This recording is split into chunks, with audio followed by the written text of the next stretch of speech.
સિબ્બંદી અને સંચાલકોમાં ભારે રોષ. બોડકદેવ કચેરી ખાતે રાત્રિ રોકાણની ચીમકી ઉચ્ચારી. અમદાવાદના પશ્ચિમ વિસ્તારમાં એએમસી દ્વારા અચાનક હાથ ધરાયેલી સીલિંગની કાર્યવાહીને પગલે આજે રસ્તાઓ પર ઉગ્ર વિરોધ જોવા મળ્યો હતો.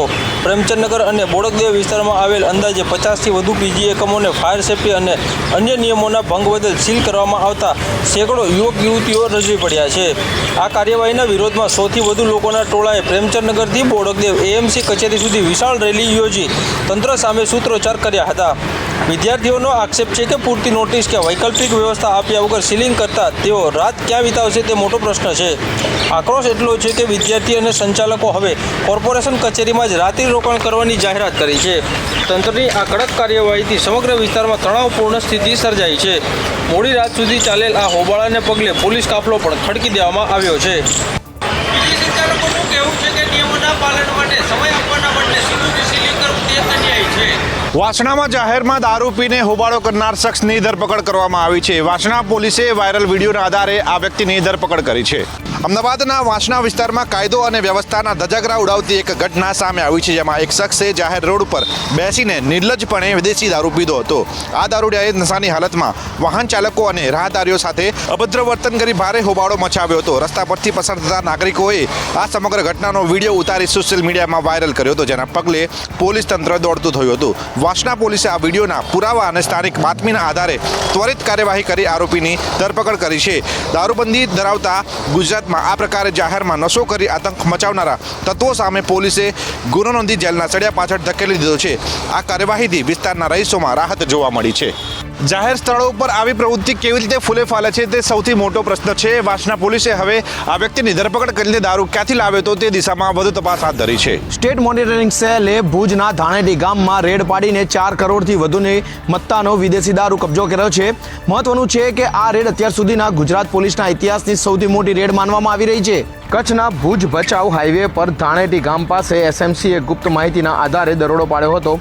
પોલીસ જ્યારે ત્રાટકી ત્યારે દારૂનું મોટા પ્રમાણમાં કટિંગ ચાલી રહ્યું હોવાનું સામે આવ્યું છે. અંદાજિત 4 કરોડ રૂપિયાથી વધુનો વિદેશી દારૂનો જથ્થો ઝડપાતા બુટલેગરોમાં ફફડાટ વ્યાપી ગયો છે.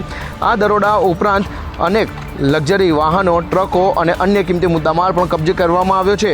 એસએમસીની આ કામગીરીને ગુજરાત પોલીસના ઇતિહાસની સૌથી મોટી સફળ રેડ તરીકે જોવામાં આવી રહી છે. કરોડો રૂપિયાનું દારૂનું નેટવર્ક ક્યાંથી ઓપરેટ થતું હતું અને કોણ તેનો માસ્ટરમાઇન્ડ છે તે દિશામાં તપાસ તેજ કરવામાં આવી છે. ધાણેટી પાસેના આ ઓપરેશન બાદ સ્થાનિક પોલીસને અંધારામાં હોય સીધી એસએમસી કાર્યવાહી કરી હોવાની વાત સામે આવી રહી છે. જપ્ત કરાયેલા મુદ્દામાલની ગણતરી કરતાં પોલીસને કલાકોનો સમય લાગ્યો હતો. એટલી મોટી માત્રામાં દારૂનો જથ્થો મળી આવ્યો છે. દારૂબંધીના અમલ વચ્ચે કચ્છમાં આવડો મોટો દારૂનો જથ્થો કેવી રીતે પ્રવેશ્યો તે પ્રશ્ન ઊભો થઈ રહ્યો છે.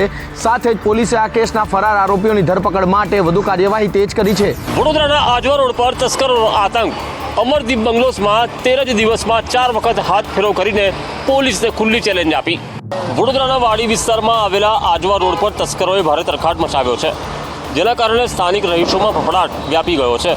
ખાસ કરીને અમરદીપ બંગલો સોસાયટી તસ્કરોનું સોફ્ટ ટાર્ગેટ બની હોય તેમ જણાય છે, કારણ કે છેલ્લા માત્ર 13 દિવસના ટૂંકા ગાળામાં અહીં 4 વખત ચોરીની ઘટનાઓ બની છે.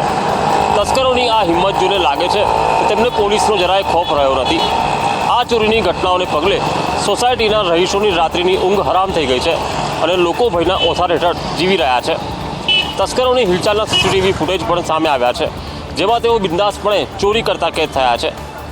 સોસાયટીના રહીશોએ આ ફૂટેજ પોલીસને સુપરત કર્યા છે, જેના આધારે પોલીસે તપાસનો ધમધમાટ શરૂ કર્યો છે. એક જ વિસ્તારમાં વારંવાર બનતી ચોરીની ઘટનાઓને લઈને પોલીસના પેટ્રોલિંગ સામે સવાલ ઊભા થયા છે. હવે જોવાનું એ રહેશે કે પોલીસ ક્યારે આ રીડા તસ્કરોને જેલના સળિયા પાછળ ધકેલે છે.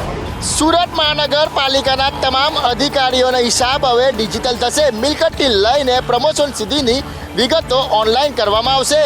સુરત મહાનગરપાલિકાએ વહીવટી પારદર્શિતા વધારવા અને ભ્રષ્ટાચાર પર લગામ કસવા માટે એક અત્યંત ક્રાંતિકારી નિર્ણય લીધો છે, જે અંતર્ગત હવે મનપા તમામ શ્રેણીના અધિકારીઓની સારવાર અને જંગમ મિલકતનો રેકોર્ડ ડિજિટલ કરવામાં આવશે, જે અત્યાર સુધી માત્ર કાગળ પર મર્યાદિત હતો. આ નવી પહેલ દ્વારા મનપા પ્રશાસન સંપૂર્ણ પેપરલેસ કાર્યપ્રણાલી તરફ આગળ વધી રહ્યું છે, જેમાં માનવ હસ્તક્ષેપ ઘટાડવાનો પ્રયાસ કરાયો છે. માત્ર મિલકત જ નહીં, પરંતુ અધિકારીઓની રજા મંજૂરી, વધારાનો ચાર્જ સોંપવાની પ્રક્રિયા અને પ્રમોશનની વ્યવસ્થા પણ હવે પોર્ટલ પર ઓનલાઈન ઉપલબ્ધ હશે. આ ડિજિટલ સિસ્ટમથી અધિકારીઓની કામગીરીનું ટ્રેકિંગ સરળ બનશે અને રેકોર્ડમાં કોઈપણ પ્રકારની છેડછાડ શક્ય નહીવત થશે. તંત્રના આ કાર્યથી વહીવટી પ્રક્રિયામાં ઝડપ આવશે. તમામ કર્મચારીઓનો હિસાબ પણ આંગળીના ટેરવા પર મળશે. ગાંધીધામના ગોપાલપુરી રેલવે સ્ટેશનથી ખોડિયારનગર વિસ્તારમાં મહાનગરપાલિકાએ ખાસ ડ્રાઈવ યોજીને 160 જેટલા કાચા પાકા દબાણો દૂર કર્યા હતા. કચ્છના ગાંધીધામમાં નગરપાલિકા દ્વારા દબાણ હટાવવાની મોટી ઝુંબેશ હાથ ધરવામાં આવી છે. તંત્ર દ્વારા ગોપાલપુરી રેલવે સ્ટેશનથી લઈને ખોડિયારનગર સુધીના મુખ્ય માર્ગો પર કાર્યવાહી કરવામાં આવી હતી. આ ઝુંબેશ દરમિયાન અંદાજે 160 જેટલા નાના મોટા ગેરકાયદેસર કાચા અને પાકા બાંધકામોને તોડી પાડવામાં આવ્યા છે. નગરપાલિકાએ અગાઉ દબાણકર્તાઓને નોટિસ આપીને પોતાની રીતે દબાણ હટાવવા માટે જાણ કરી હતી. નોટિસની ગંભીરતા સમજીને ઘણા લોકોએ પોતાની કેબિન અને કાચા બાંધકામોને સ્વેચ્છાએ ખસેડી લીધા હતા. બાકી રહેલા ગેરકાયદેસર દબાણો પર મનપ્પાના બુલડોઝર ફરી વળતા રસ્તો ચોખ્ખો કર્યો હતો. આ દરમિયાન કોઈ અઘટિત ઘટના ન બને તે માટે પોલીસનો ચુસ્ત બંદોબસ્ત પણ તૈનાત કરવામાં આવ્યો હતો. રસ્તા પરના દબાણો દૂર થતાં ટ્રાફિકની સમસ્યાને મોટી રાહત મળે તેવી શક્યતા છે. મહાનગરપાલિકાની કામગીરીને લઈને દબાણકર્તાઓમાં ફફડાટ ફેલાયો છે.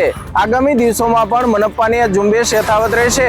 મુન્દ્રા એરપોર્ટ પરથી ટૂંક સમયમાં શરૂ થઈ શકે છે સીધી હવાઈ સેવા. દેશના મહત્વના શહેરો સાથે કચ્છનું આ ઔદ્યોગિક શહેર જોડાશે.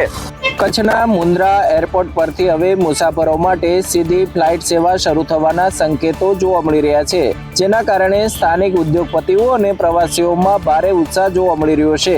વિવિધ એવિએશન કંપનીઓ દ્વારા આ અંગેની પ્રાથમિક પ્રક્રિયા શરૂ કરી દેવામાં આવી છે, જે અંતર્ગત મુંબઈ, દિલ્હી અને ગોવા જેવા મોટા શહેરો માટે સીધી એર કનેક્ટિવિટી મળી શકે તેમ છે.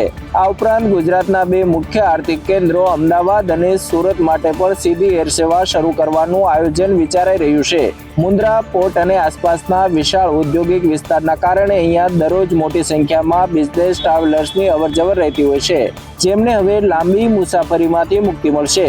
જો હવાઈ સેવા શરૂ થઈ જશે તો કચ્છનો આર્થિક વિકાસને નવી પાકો મળશે અને સમયની પણ મોટી બચત થશે. હાલમાં એરપોર્ટની ક્ષમતા અને ફ્લાઇટના શેડ્યુલને લઈને આખરી ઓપ આપવામાં આવી રહ્યો છે. સૌરાષ્ટ્ર કચ્છમાં પીજીવીસીએલનું મેગા ઓપરેશન 182 કરોડ રૂપિયા વસૂલવા માટે 4.5 લાખ ગ્રાહકોને વીજ જોડાણ કાપવાની નોટિસ આપવામાં આવી. પશ્ચિમ ગુજરાત વીજ કંપની લિમિટેડ એટલે કે પીજીવીસીએલ દ્વારા બાકી લેણાની વસૂલાત માટે આક્રમક અભિગમ અપનાવતા સૌરાષ્ટ્ર અને કચ્છમાં અંદાજે 4.5 લાખ ગ્રાહકોને નોટિસ ફટકારવામાં આવેલી અને તેનાથી ફફડાટ વ્યાપ્યો છે. તંત્ર દ્વારા કુલ 182 કરોડ રૂપિયાની માતબર રકમ વસૂલવા માટે આ ગ્રાહકોને કડક અલ્ટિમેટમ આપવામાં આવ્યું છે. જે ગ્રાહકોને બે બિલ કે તેથી વધુની રકમ બાકી છે તેમને સ્પષ્ટ ચેતવણી અપાઈ છે કે જો તાકીદે બિલ ભરપાઈ કરવામાં નહીં આવે તો કોઈપણ જાતની પૂર્વ સૂચના વગર જ વીજ જોડાણ કાપી નાખવામાં આવશે. ઉલ્લેખનીય છે કે પીજીવીસીએલ દ્વારા વીજ ચોરી ડામવા માટે પણ સઘન ઝુંબેશ ચલાવવામાં આવી રહી છે, જેના ભાગરૂપે ગત મહિને જ અંદાજે 26 કરોડ રૂપિયાની વીજ ચોરી પકડવામાં આવી હતી અને બાકીદારો સામેની કડક કાર્યવાહીને પગલે વીજ ચોરીઓ પર ગ્રાહકોનો ધસારો વધવાની શક્યતા છે. હવે બાકીદારોની સામે કડક કાર્યવાહીને પગલે વીજ કચેરીઓ પર ગ્રાહકોનો ધસારો વધવાની શક્યતા છે. તંત્રએ સ્પષ્ટ કર્યું છે કે નિયમોના ઉલ્લંઘન કરનાર અને સમયસર નાણાં ન ભરનાર સામે કોઈપણ પ્રકારની રહેમ નજર રાખવામાં નહીં આવે. આ નોટિસ બાદ આવનારા દિવસોની અંદર મોટા પાયે ડિસ્કનેક્શનની કામગીરી કરવામાં આવશે.